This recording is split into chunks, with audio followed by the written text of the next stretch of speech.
Since we're here to talk about the arbitration statute, I'd like to talk about two experiences, just to give as an example, of cases that I've handled involving the arbitration statute.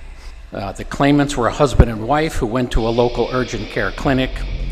Unbeknownst to them at the time, the husband presented with classic symptoms of a medical condition known as Cauda-Equina syndrome.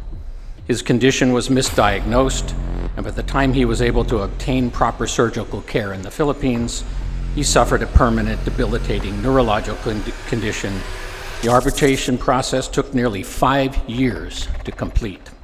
The claimant's cost of arbitration alone amounted to $47,186. In addition to the $47,000 in arbitration costs, the claimants incurred other litigation expenses in the amount of over $66,000. In my years of experience, vast majority of potential claimants who come to me for a consultation do not have the resources to afford to go through arbitration. In nearly all potential medical malpractice claims on which I am consulted, once the prospective expenses are described, the claimants choose not to pursue their claim due to the inability to afford those costs.